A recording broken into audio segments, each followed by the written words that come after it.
विधवा बहू का फैसला। महक की शादी रोहन से होती है।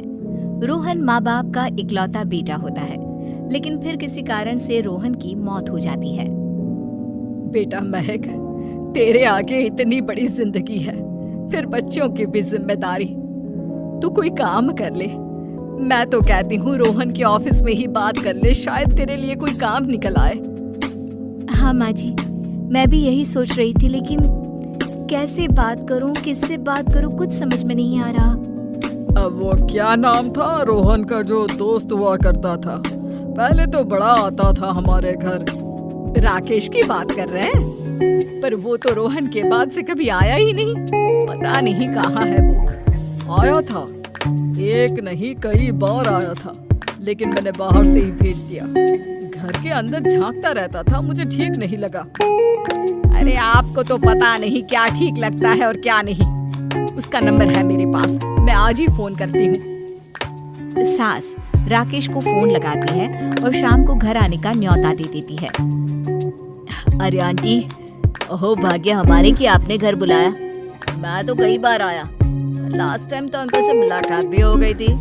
हाँ, वो हम लोगों को निकलना था ना कहीं उस वक्त। अरे छोड़ो ना बेटा, बोलो क्या लोगे? आपकी बहू। क्या बकवास कर रहे हो राकेश?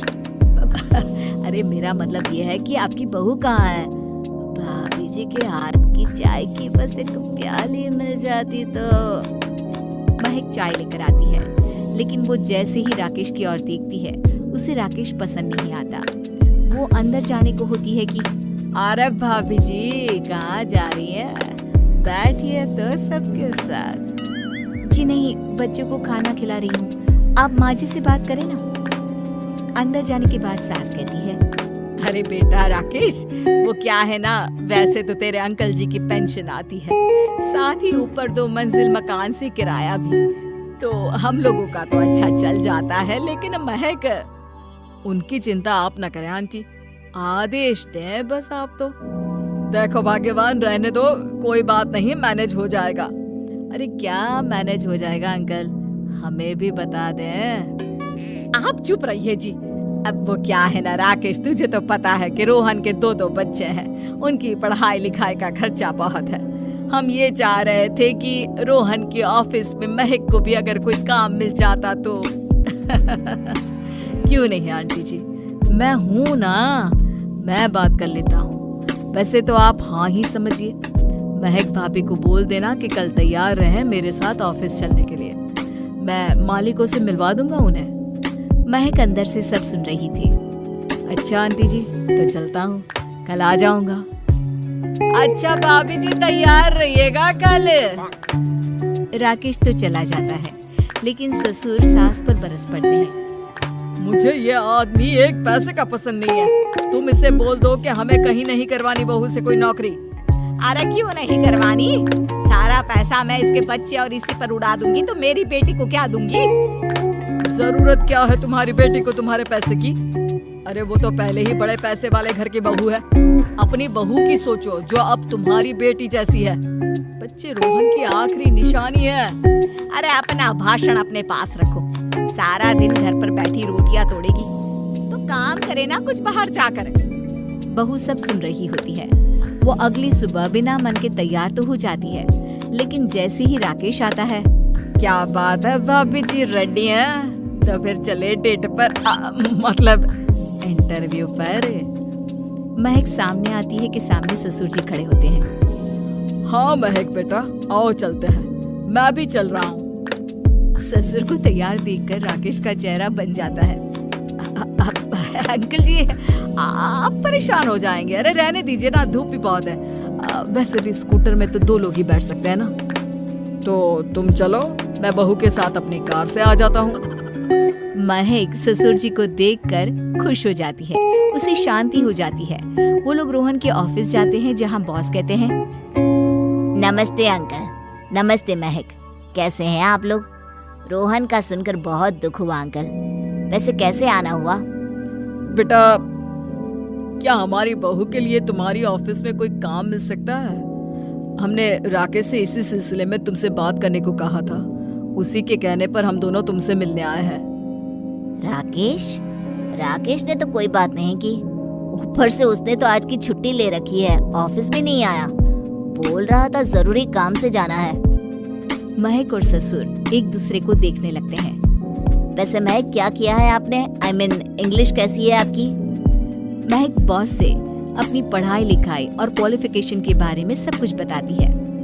ग्रेट, आपके लिए काम तो है लेकिन ऑफिस में नहीं। सर, मेरे बच्चे छोटे हैं, मैं फील्ड में काम नहीं कर सकती हूँ। मतलब वो काम घर से करना है, घर से रहकर बच्चे भी देखें और घर भी देखें, लेकिन हाँ, काम जरूर से करें। वो काम डाटा एंट्री का है, तो जब भी वक्त मिले काम करें, और इसके हम आपको अच्छे पैसे भी देंगे। महक बॉस की बात सुनकर खुश हो जाती है, उन्हें थैंक्स बोलकर घर आ जाती है। किसके साथ भेज रही थी तुम महक को? अरे वो कमीना, उसने तो ऑफिस से छुट्टी ले रखी थी, बात भी नहीं की थी उसने बॉस से बहू के काम के लिए। वो तो अच्छा हुआ कि मैं साथ में चला गया।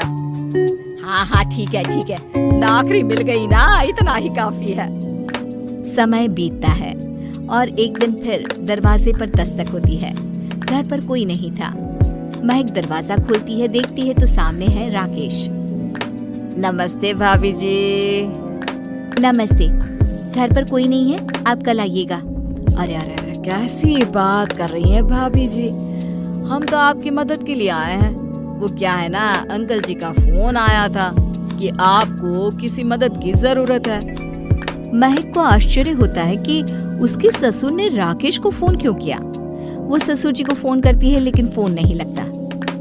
नहीं, हम लोगों को किसी भी चीज की जरूरत नहीं है, आप जा सकते हैं। अच्छा, एक कप चाय तो पिला दीजिए।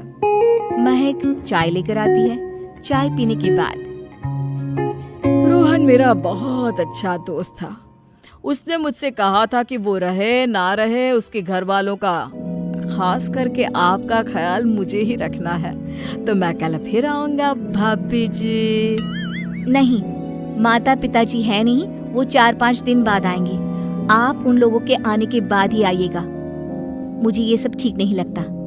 अरे छोड़िए ना भाभी जी, लोगों का तो काम है कहना। मेरा मतलब है वो तो बोलते ही रहेंगे। आता हूँ मैं कल। महक को अब गुस्सा आ जाता है। हमेशा शांत और मधुर बोलने वाली महक पहली बार जिंदगी में फैसला लेती है, और फैसला होता है राकेश को सबक सिखाने का। बड़े बेशर्म हैं आप। किसने कहा आपको कि आप आए? अरे भैया, साफ साफ बोला ना कि नहीं जरूरत है किसी की मदद की। मैं अकेले सक्षम हूँ अपना घर संभालने के लिए। आज आखिरी बार बोल रही हूँ, इस घर की तरफ आंख उठाकर भी देखा ना तो देख लेना, वरना पुलिस के हवाले कर दूंगी। निकलो यहाँ से, या धक्के मार कर निकालूं। पुलिस का नाम सुनते ही राकेश वहाँ से 9-2-11 हो जाता है, और महक को अपने फैसले पर गर्व होता है।